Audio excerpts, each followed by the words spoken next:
Expectations are high on the forex market as the Central Bank of Nigeria, CBN, intervenes with additional $210 million. Now, Nigeria's foreign reserves fall below $47 billion, the lowest since April of 2018. Plus, correspondent on Nigeria's collaboration to improve standards required for export. I am Amina Nujaim, and this is Business Express, the program that brings you up to speed with developments in the world of business. Welcome.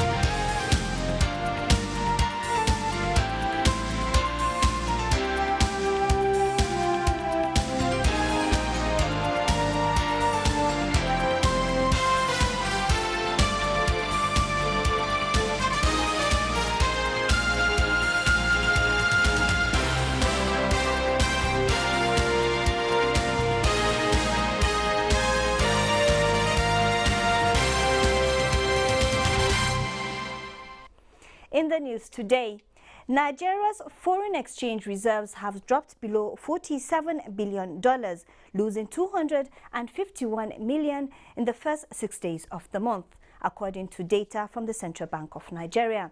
The reserves, which stood at $47.119 billion as of July 31st, fell $46.868 billion on August 6th, the lowest level in nearly 4 months.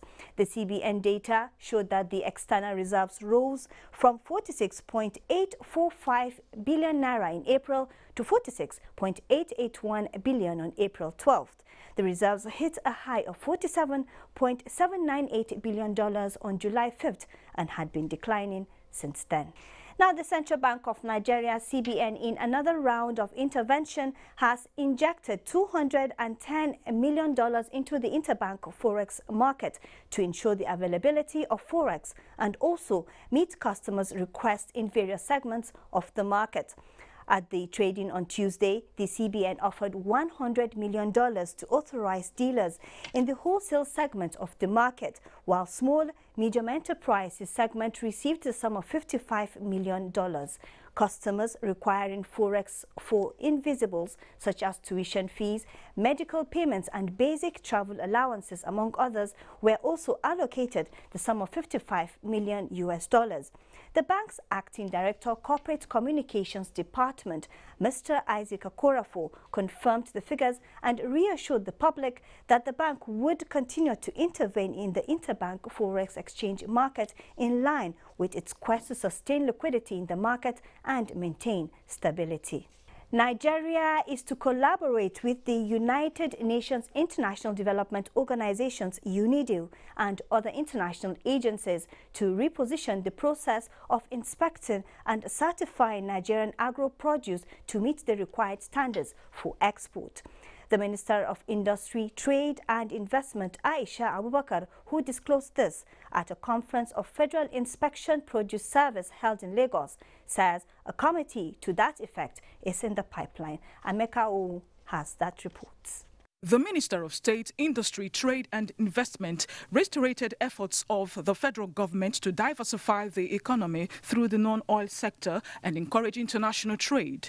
She decried the alarming rate at which Nigerian agricultural produce are being rejected at the international markets, attributing it to failure of some exporters who, she says, cut corners and export their produce without adhering to standards and certification processes. We're trying to encourage the FPIS, that is the Federal Produce Inspectorate Services, by enhancing their capacity, and this is just in a bid to ensure that whatever is going out of the country has been properly certified and inspected. Director Commodities and Products Inspectorate Department, Omololu Okpe-Ewe, said that with the increased staff strength and collaborations with sister agencies, tackling the various challenges will soon be a thing of the past. We have certified warehouses that you first have to take your goods. After certification, they also fumigate these products and even fumigate the ship that take. We are ensuring that we're building quality into the products that are being manufactured in Nigeria so that they can compete in the international markets. The Federal Product Inspectorate Service has inspected and certified over 600,000 metric tons of agro-commodities valued at over $1 million between 2015 and 2017. In Lagos, Amaka Owo, NTA News. Many thanks, Amaka. Now, procurement officers and the public have been urged to utilize the upgraded version of the National Database of Contractors and the new National Contracting Portal to avoid sharp practices and ensure a successful implementation of the 2018 budget. Director General of the Bureau of Public Enterprises, Mamman Amadou, said this while charting the way forward for the procurement industry in the country. Muplang Dakok has this report. Spending consumes a large chunk of national budget.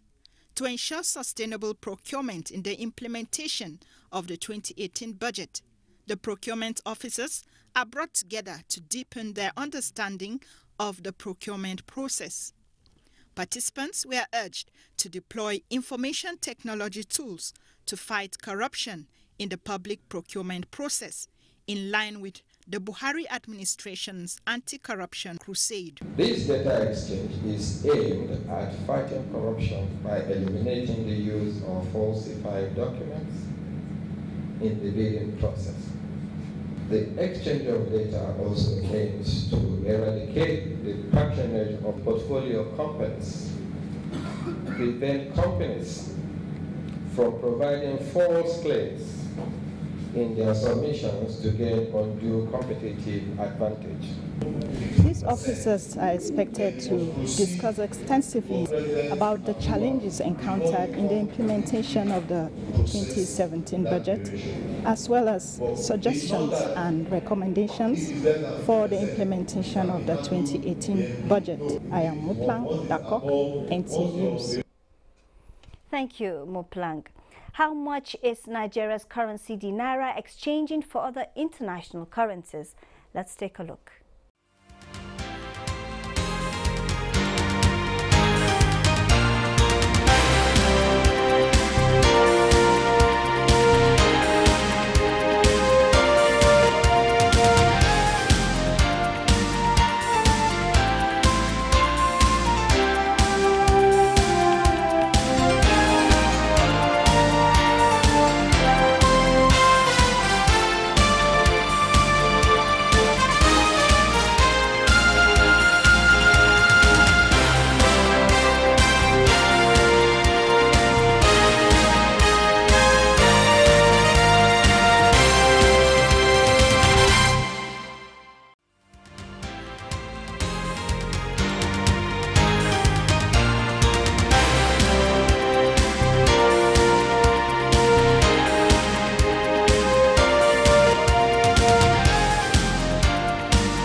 Nigerian Stock Exchange has lifted suspension placed on trading on the shares of Corn Oil PLC. The suspension placed in the trading of the company's shares has been lifted effective Wednesday, the 8th of August 2018.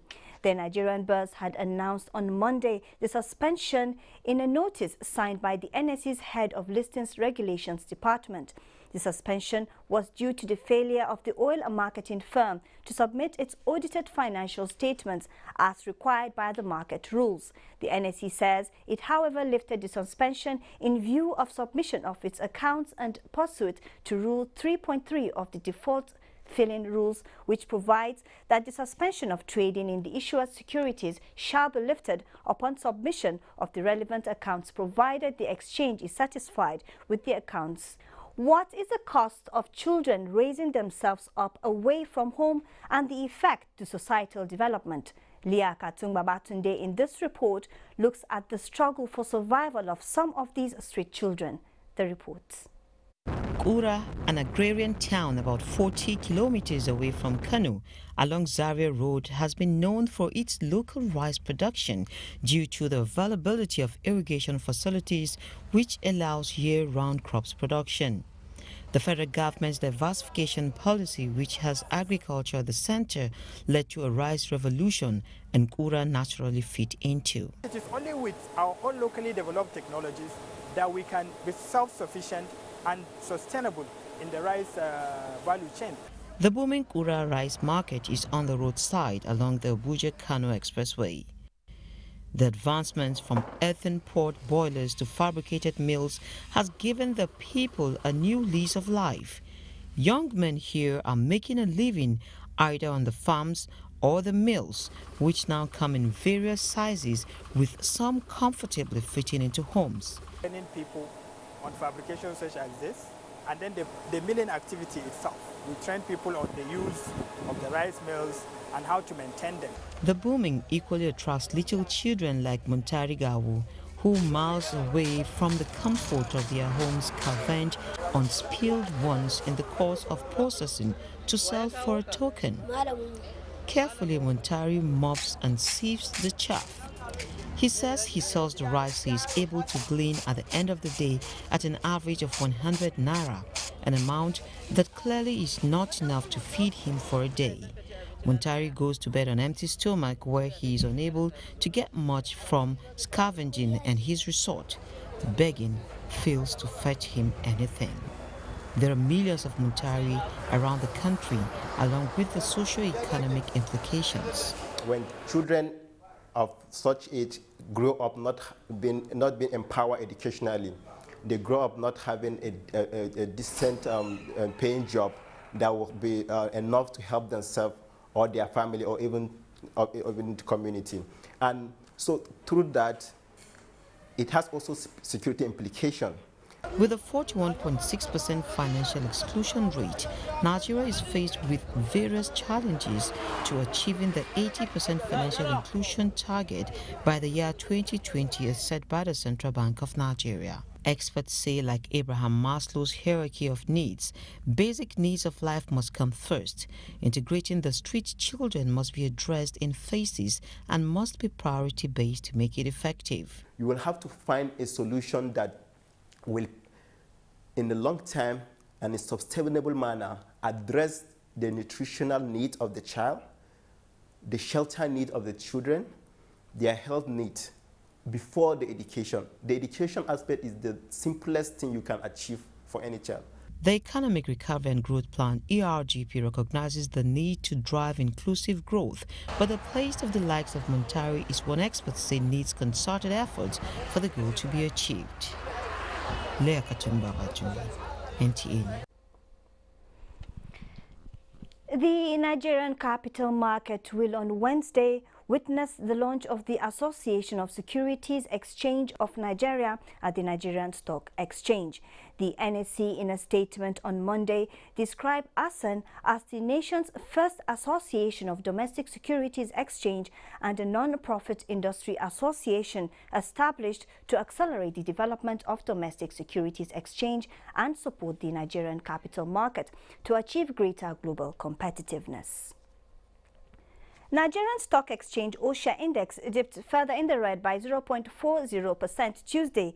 The Nigeria's equities market continued further in the red in Tuesday's trading session, depreciating by 0.40% to close the all-share index at 36,333.80 basis points, with market capitalization at 13.2 trillion naira. Wema Bank, Guarantee and UBA were the most traded stocks. Livestock, Air Service and United Capital PLC led the gainers table, while CAP, Mutual Benefits and Seplat topped the losers chart. Many thanks, Bosede. Let's now take a short break, and when we return, we'll look at oil prices and other commodities.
Nigerian Customs Service has seized 7 truckloads of smuggled rice in Mopua, Kogi State.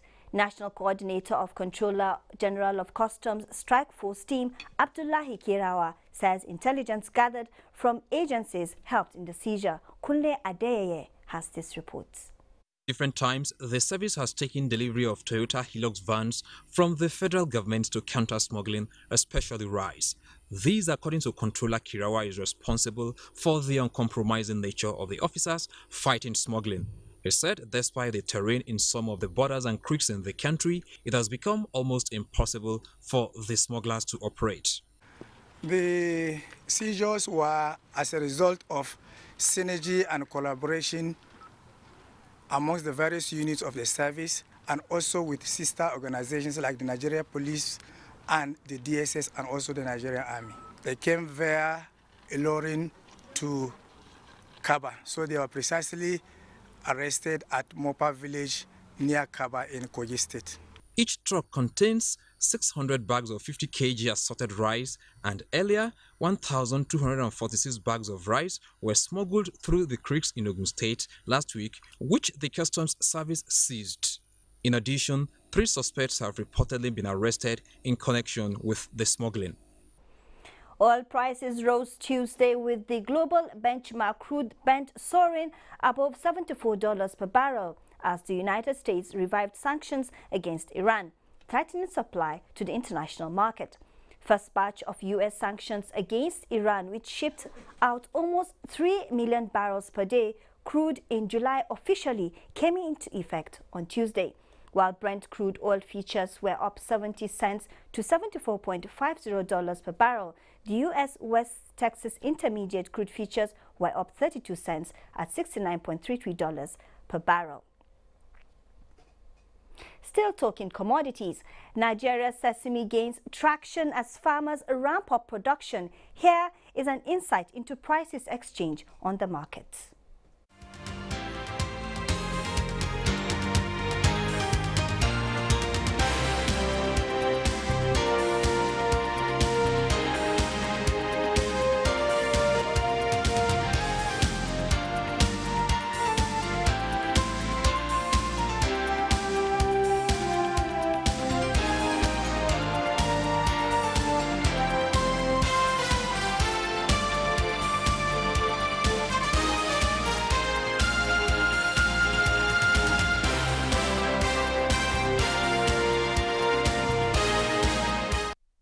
How are the markets trending in some key African nations, United States, Europe and Asia?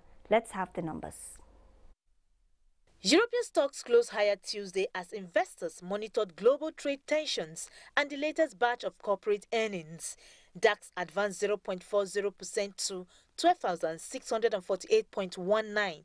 FTSE rose 0.71% and CAC also appreciated by 0.81%.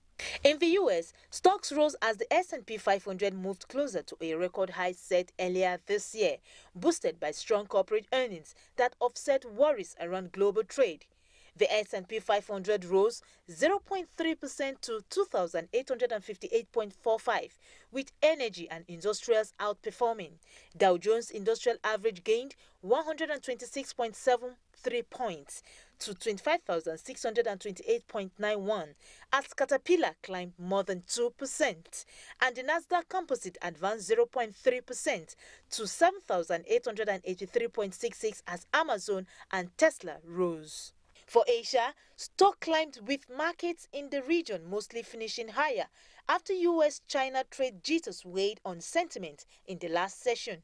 Nikkei added 0.69% to close at 22,662.74. Shanghai Composite increased 2.74% to close at 2,779.30. And Hang Seng Index also appreciated 1.48%, extending gains made during the week session that had snapped a 5-day losing streak. Africa maintained mixed trend. South Africa's FTSE JSE Africa Top 40 appreciated 0.40%, Kenya's Nairobi All Share 0.14%, Tunisia's Tunidex 0.08%, and Ghana's GSA Composite Index also gained 4.06%, while Namibia Overall Index declined by 0.03%.